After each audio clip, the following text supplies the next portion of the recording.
What's up, guys? Thanks as always for supporting the show. It would mean a lot to me if you would take a second to scroll down and hit that subscribe button so you don't miss any more of our videos.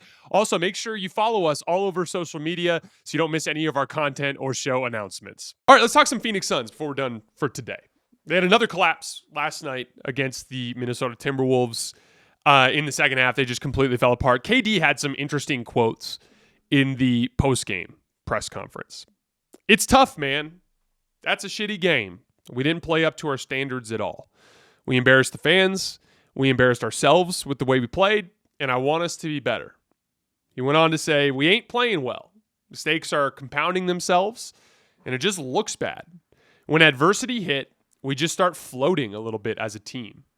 That's tough to deal with, so it's frustrating for sure losing a game that way.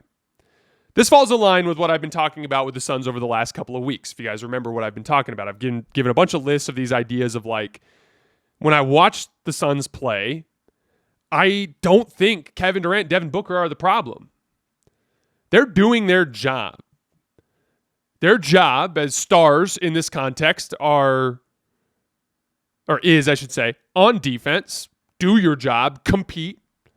Devin Booker's not the greatest point of attack defender in the world, but he does his job. I thought he was really good with Team USA this summer. He's shown that he can do that job. He is doing that job as well as you could expect an athlete of his caliber to do. Kevin Durant, I think, has been excellent on defense at phases this year. They're doing their jobs. And on offense, what's the job of the stars? Score the basketball, consistently generate advantages. They're doing that. I don't look at KD and Devin Booker as the problem there. The issue is they are surrounded by very undisciplined basketball players, and the team appears to have a very undisciplined basketball culture. The attention to detail is not there. Guys are constantly getting back cut. Guys are constantly giving up offensive rebounds by not watching corner crashers. Guys are not picking up the ball in transition. Guys are generally not matched up in transition. Their help defense is bad. Everyone's just failing to do their job as the satellite players around Kevin Durant and Devin Booker. There are two things that I think are missing from getting higher level contributions around Kevin Durant and Devin Booker. One is basketball culture. You need an obsessive culture from the top down that demands a certain standard from players on both ends of the floor. JJ Redick, I think, has done an amazing job of this with the Lakers this year. Complete reversal from the Darvin Ham experience. Something I begged for. Those of you guys who watch the show, I begged for this after last season. Attention to detail. Be a serious basketball team. From day one of training camp, lay out, here's what is expected of you if you're going to play on the floor. And then hold players accountable to that. JJ Redick sat down with LeBron James the day after that rough night in Miami. The one where I had my freak out, if you guys remember. And I sat down with him and was like, I need more out of you. And it worked. And LeBron's been setting that example. Everyone's doing their job, and they are now maximizing their talent. There is a lack of that culture and accountability in Phoenix. The second piece of it is, when you're in the market for discounted players, and guess what? You're going to be in the market for discounted players with your current build. I mean, you might be able to reverse that trend a little bit with Bradley Beal this summer if you can find a deal. We'll talk about the summer in a minute. But like, when you're looking for the types of players to anchor your stars with, target players who fit into that culture of excellence on a daily basis, attention to detail, effort, and execution. I actually think Kevin Durant and Devin Booker is a strong foundation. They give you a high floor on the offensive end of the floor in terms of shot quality. It won't be easy to pivot this summer. Bradley Beal is a difficult contract to move. But I think they need to flip over a good chunk of that role player core. Stop going after, Bol is a tantalizing talent. But he's very inconsistent in his possession-to-possession execution. I've watched him grab crazy contested rebounds that only he can get, and I've watched him float around and not do his job, not pick up his man in transition, not track a shooter off the ball. They don't need talent.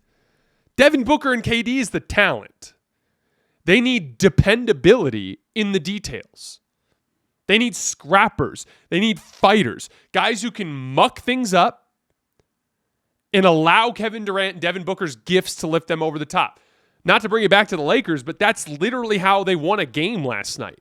It was like a bunch of two-way guys and bench role players alongside LeBron and Luka, but those dudes are all ass kickers who play defense and pay attention to the details, and they have a culture from the top down from their head coach, so they look like a damn good basketball team, and they just pretty much manhandled a very good Clippers team, down 2 starters and most of their offensive talent. Do you think Trey Jemison is an incredibly talented basketball player compared to some of these Suns role players? Do you think Shake Milton is, or Dalton Connect is, or Jared Vanderbilt is? These are very flawed players. But they're ass kickers. They're fighters. They're scrappers that are in a culture that demands that from the top down. If I was running the Suns this summer, I would do everything I could to trade Bradley Beal, and I would target every discounted, mean, ass-kicking role player that I can find, even if they have offensive limitations. All minimum players have limitations on one end of the floor, sometimes both.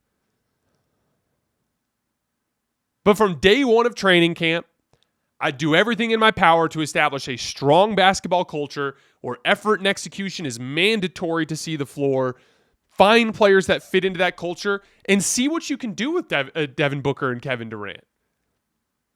I don't think this is going to happen. I think it's more likely that they trade KD and instead try to rebuild around Devin Booker, but I think that's a mistake. Not unless you plan on trading Devin Booker too, because I don't think Devin Booker is good enough to be the best player on your team in the Western Conference with Luka, with Shea, with Jokic, with Wemby on the way, with a team that's led by Steph Curry and Jimmy Butler. I don't think you're going to do well in that conference with him as your best player.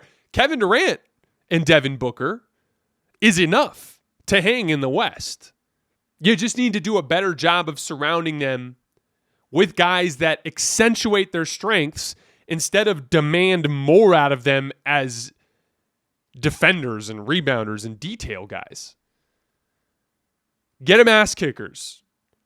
Get them dudes that'll go out there every night and just fight alongside them and do their jobs. I think that would go a long way towards giving them a better chance to compete with that group. Again, I don't think it's going to happen. I think they're going to end up punting.